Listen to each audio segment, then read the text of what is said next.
blame any of you for this. Okay, let's go. Hello everyone, my name is p4.final.mmkrtchyan and I'm part of the criminal justice group. Picture yourself being the owner of a sick pet. You take your pet to the vet and the doctor says there's nothing he can do. You can't stand to see your pet in pain and decide to put him to sleep. This is a common scenario. We're fine putting our pets to sleep because we can't stand to see them in pain, but the government wants to force us to see our loved ones suffer. We need to legalize euthanasia in the United States. Today, I would like to share with you all why the choice of life should belong to the individual and why the decision, if it is made, is a moral one. John Stuart Mill once said, "Over himself, over his own body and mind, the individual is sovereign." What this means is that we should be in charge of our own lives, and even if we choose not to live. The decision of life or death should be left up to the patient and his or her loved ones. Euthanasia ends suffering. 40% of patients have had unacceptable pain or side effects of pain medication.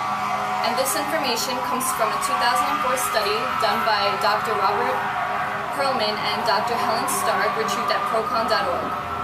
In that same study, 69% of patients went through the process because they felt weak, tired, and uncomfortable. There's also the reason of dying with dignity. On October 27, 1997, the state of Oregon passed the Death with Dignity Act, which allows terminally ill patients to end their lives through voluntary self-administration of lethal medication prescribed by a doctor. In the same study done by Dr. Perlman and Dr. Stark, 60% of patients had fears about future quality of life and dying. In Oregon, 89% of patients that underwent euthanasia in 2005 said the reason was because of loss of dignity. I had a slideshow that had a graph, and it showed that from the year 1978 to 1991, the approval rate of euthanasia increased, and then from 1994 to 1998, the approval rate stayed steady, and that came from trinity.edu. As you can see, there are many reasons why a patient may consider the option of physician-assisted suicide.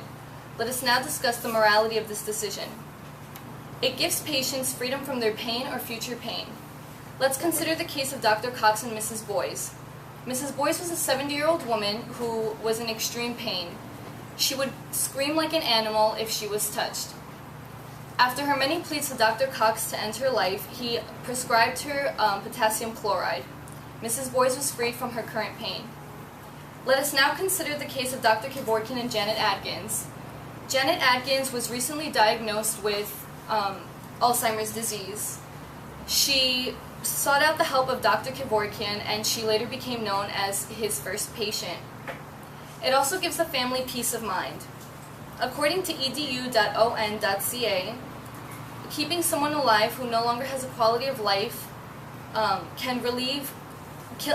by undergoing physician-assisted suicide can relieve financial burdens on the government, taxpayers, and in some instances, families. It also spares the family from seeing their loved one in that kind of pain. In closing, euthanasia should be a choice that is available to the terminally ill or extremely ill patients. First, because the choice should belong to the individual and not the government, and second, because it's a moral decision that should be made by the patient and his or her loved ones. It is possible in the near future that all 50 states will follow in the example that the state of Oregon has already set and legalize euthanasia in the U.S. Thank you. Thank you.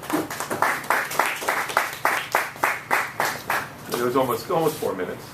And who's speaking next? Good, you can leave that. And Mildred.